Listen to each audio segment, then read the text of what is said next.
Namaste. So we're going to do a class that is going to emphasize the spine and how to elongate the spine and contract the muscles needed to hold the spine in a nice elongated form. So the first part we're going to talk about are the feet, because the feet, these are your foundation. So it might seem a little strange to talk about the feet when we want to work on our back or on our spine. But if we look at ourselves, our feet are holding up all the weight above. So how our feet are setting into the floor is going to have an influence on how our knees are, how our hips are, and our pelvis, our low back, and the arch in the lumbar, and all the way up. So first, if you take a look at your feet, you're going to separate your feet about hip width apart and try to make the feet straight. So when I say straight, what does that mean? I would say a straight foot is the center of your ankle through the center of the foot coming to about that second toe. So if you imagine you have two lines on your feet in those two places, that those two lines are parallel. Okay? Because we can get into thinking that the inner line of the foot becomes straight, and then you can see that my feet are kind of turning out a little bit. Or I could say that the outer line of my feet become parallel, and then you see that I have to turn in a little bit. Right? So what I want to find is somewhere in the middle of those two extremes. So I find those two straight lines, and then toes. So if your toes don't behave the way you want them to behave, you just take your fingers and you put them in place. What you want to try to achieve is that the toes are spread evenly and the big toe is going straight forward. So if that doesn't happen, you just pick up your toe and you see if you can put it there. And you might need to put all the toes in place. I've been working on this for a while, so my toes are just going there quite naturally, but it wasn't always the case. So I used to put my toes and say, okay, you guys, you need to stay there. And then press them into the floor. Now, from here, imagine you have 3 points of balance on the feet. Okay, so one point is right under here, under the ball of the big toe. The other point is right under here, the ball of the baby toe. And the other point, the third point, is right in the very center of the heel. So you imagine those 3 points are into the floor. Your toes are there more for balance, and so if I'm floating a little bit, I can use my toes. But on the actual foot, which is here, then those 3 points are into the floor. And then from there, you want to feel like your skin is all lifting. All the fleshy part of the foot and the lower leg is lifting up away from the floor. Okay, so I hope that makes sense. These 2 points into the floor, center of the heel into the floor, and then the arches and the flesh all lifting away. Okay? And so if you manage to find that, it's really subtle, so I hope it's going to work for you. So you can try to work on that. It's very, very subtle, so don't worry if it doesn't happen straight away. Okay, so you just day by day, you bring your imagination to your feet and imagine that you're lifting the flesh up away from the gravity. And so it comes all the way up, all the way into the upper inner thighs, the fronts of the thighs, even the sides of the legs, and then you get your hands on your hip bones. So on these 2 bony parts here, the hip bones, you want to feel these squeezing towards one another and then lifting up towards the ceiling. It's almost, again, it's like you're pulling your pelvis away from the floor. This is all lifting up. And so when you get this, you're going to hopefully find a neutral pelvis. Okay, so I'm going to show from the side. So, realigning the feet. So sometimes we can be in a position something like that. right? So I get more of an arch in the back, and then my groins are pushing back, okay? And so this can add a little bit of crunching into the lower back, okay? So sometimes people are naturally like this and they're walking around like that, and then over time they feel some kind of aching in the lumbar spine. The other thing that can happen, which I would say this second one is the more common, is that I tuck under, right? My tailbone tucks under and I get more of a flat back. I'm pushing my pelvis forward. So something like this, okay? This comes a lot from sitting a lot, sitting in a chair a lot. So what we're trying to find is something between those two extremes. So between this and this, right? Between those two extremes. So neutral pelvis. Neutral pelvis, what I would say is that if you look at where your pubic bone is and your hip bone, they're on the same level when you're looking down. Okay, so my pubic bone isn't pushing forward and it's not sticking back either. Okay, so I'm holding my hip bones towards one another, I'm lifting them up, and the skin here, right between those two hip bones, is going back and up, like as if it's going to reach somewhere in this area of the spine. Okay, so we find that, and again, don't worry if it doesn't come straight away, it can take time. And have a look and see if your two pelvis bones, the two hip bones, are on the same level. For instance, for me, I'll tend to have my right hip bone more forward, okay, because I have some scoliosis in the spine and some torque in the pelvis. So if I want, I can rearrange that, pull on the upper inner thighs, and get both my hip bones on the same level. Then you take your hands in these L shapes and you place them on the low back ribs. And from here, I'm maintaining everything we just did, the feet and the hips and the pelvis, and then I'm gonna lengthen up. So it's like I'm trying to make more space in my lumbar spine. So I'm gonna be a little taller, like I'm making more space between each and every vertebrae. So I've got my feet, I've got my hip bones lifted, and I'm lifting up high. So you can already start to feel what this is going to do for your spine, right? You've brought your spine into a neutral curve and you're elongating the spine. And when you really get this, I feel right now that there's more action happening in this area of my body. Okay, so coming back to the front, up. So we find this, feel like your neck is centered so that your head is right on top of the spine. And then you're gonna raise your arms up. Okay, so practicing to feel the weight is evenly distributed between the 2 feet. So this can train you that when you're waiting for the metro or waiting in a line, that you learn to have the weight even on 2 feet and your pelvis in neutral, your spine elongated. And then the arms are just for extra work on the arms. And then from here you can just breathe a couple of breaths, breathing in deeply, exhaling deeply. You can feel the rib cage moving with the inhales and the exhales. Find a relaxed face, a soft face.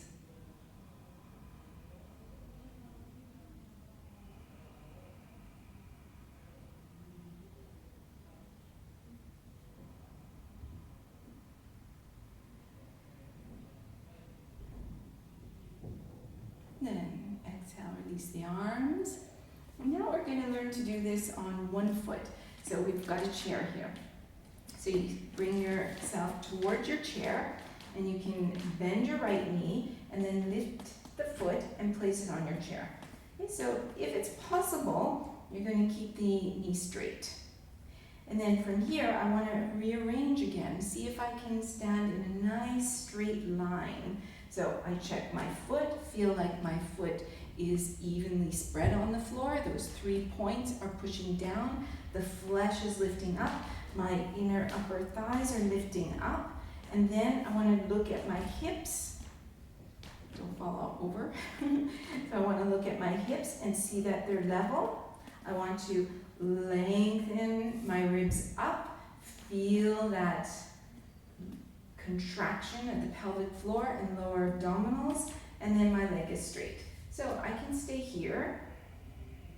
Check the neck feels long. I can place the hands in namaste in front of the chest. Or if I feel like I'm really steady in my balance, then I can lift my arms up over my head. And then softening the face, softening the gaze, finding one point to gaze at. This is very helpful for balance. This left side, the buttocks are engaging, just enough. They're not clenching, but they are engaging. And then staying for some deep breathing. Inhaling and exhaling.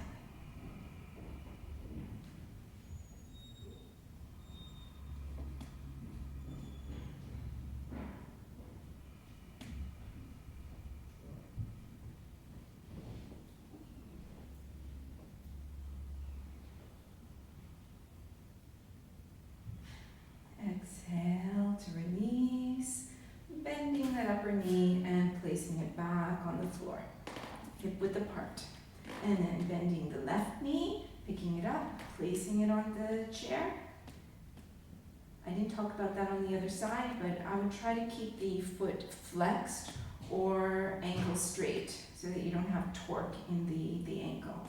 Then re-looking at your lower foot, see that it looks straight, balanced evenly. Feel like the leg is strong, this buttock is engaging, hip bones towards one another, lower abdominals going back and slightly upwards, hips on the same level. Bring the hands on the low ribs and elongate. And you can keep that knee bent if it feels like it's too much of a strain on the hamstrings. And then either staying here, hands on the hips, hands in namaste, softening the face, or maybe eventually, if you feel very stable, lifting up the arms, finding a nice gazing point. Check there's no tension in the jaw. Breathing deeply, inhaling, exhaling.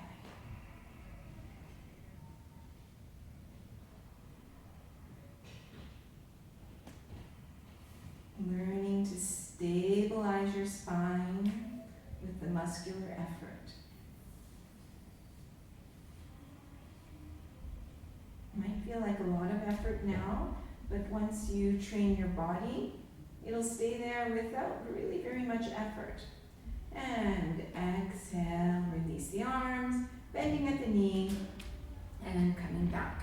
So now we've placed ourselves near a wall so that we can do a forward bend with both hands on the wall. So nothing changes. We're still thinking about our foundation. The feet are firm onto the floor. I've got my feet straight. My thighs are lifting up. My hip bones are lifting up. My hip bones are going towards one another.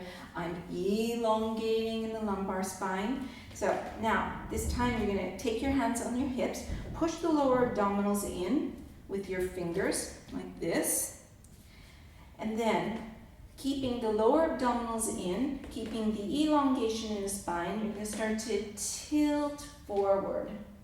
Feel like you stop around the area where the torso is level with the floor. Place the hands on the wall in front of you. So ideally you're looking for the hands about the same level as the hip bones. If it doesn't happen, it's not the end of the world. So my hands are about the level of my hips and my legs are engaging. Making sure that your skin is still lifting away from the floor so the legs are strong, lower abdominals are in. And some of the things you want to avoid. So we want to avoid sinking. Right? You can see here I don't have to do any work. I just hang into my joints. So over the long term, this won't be very good for the shoulders or the lower back. So instead, I want to feel like I'm connecting my core in and elongating through the spine. So I've got my hands on the wall, ears between the upper arms, Feel like I'm reaching my head towards the wall, the crown of the head towards the wall, the hip bones back towards the chair. And then if I want, I can take a look at my rib cage, this area, and notice if there's some imbalances there. And once you find the stable position, staying there and breathing.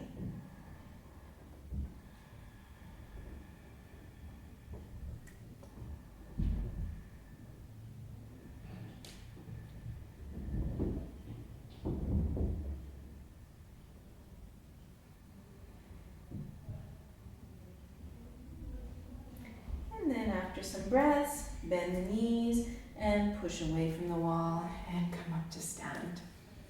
So now the next one we're going to do is always the same, just a little bit different shape. But now we're separating our feet a little bit wider than the hips. So feet are straight, same ankle to the center of that second toe. Feeling like the 3 points of the feet are pressing down, and then all the flesh is reaching away. So I'm reaching down and up at the same time. I know that's a bit subtle. Upper inner thighs reaching up, hip bones coming towards one another, and then reaching up, and then low back ribs also coming up. Okay? The tops of the buttocks are softening down, but not in a squeezing manner or a tilting manner. It's neutral pelvis. So I'm reaching up and I want my hips on the same level. Crown reaching up. And then I can stay here, hands on the hips, hands in namaste. Or if you want a little bit more challenge, reach your arms to the sides, flexing the hands back and reaching the base of the hands away from you. See if you can engage the arms, especially underneath the arms. And have a soft base. Breathe deeply, feel the rib cage, breathing, moving. Check what's happening in the feet. Check that the skin of the the skin of the neck is softening away from the ears.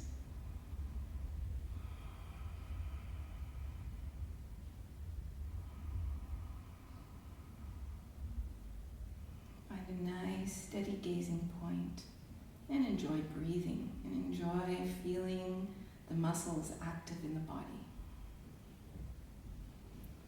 And then when you're finished, lowering the hands and you can wiggle the feet towards one another. Next position, we're going to sit on our chair. So if you've noticed, we've learned how to stand on our 2 feet. We've learned how to stand and then bend forward. We've learned how to stand with the feet a little wider. And now we're going to learn to see how our feet are while we're sitting. So this can be very helpful if you work in an office or on a desk a lot, because ideally we want to have our feet touching the floor and steady on the floor.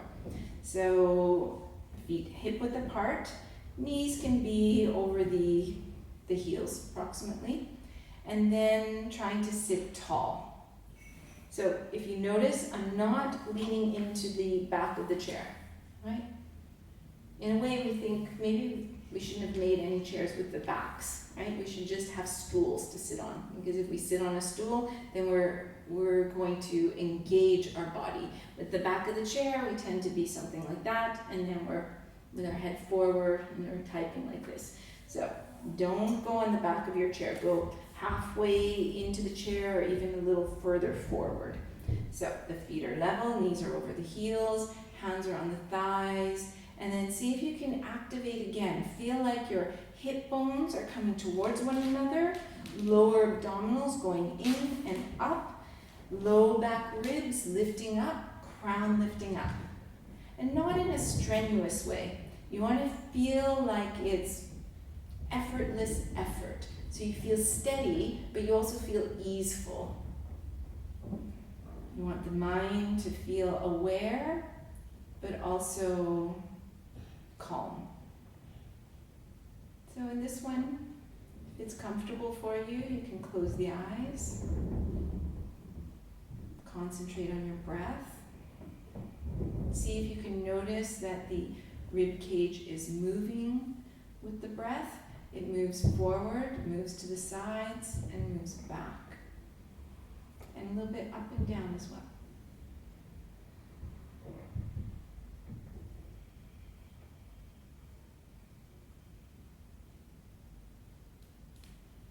And then we're going to bring the right hand on the left knee, keeping that elongation.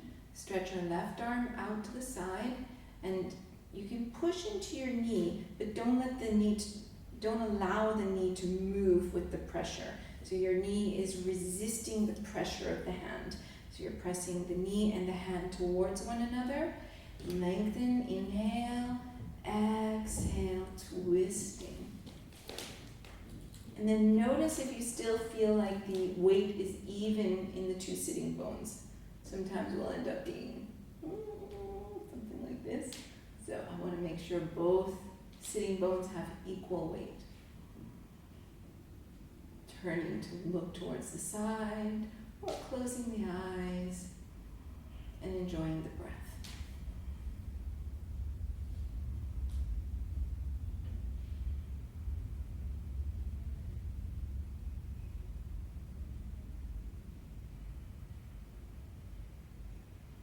And then releasing, and we're going to change sides.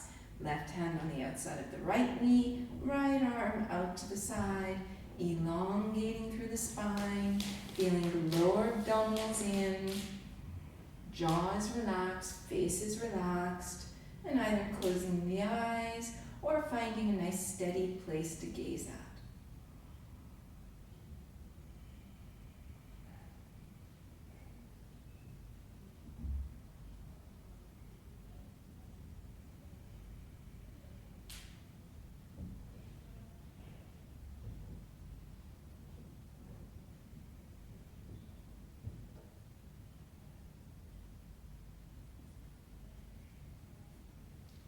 And then releasing, coming back to the center, eyes closed, centering inside, feeling what your body feels like from the inside out. Just noticing without judgment.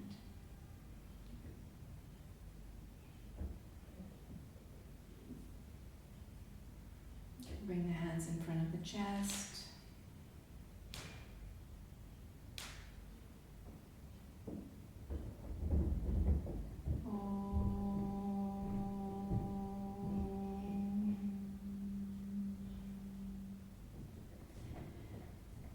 Namaste. Hope that helps.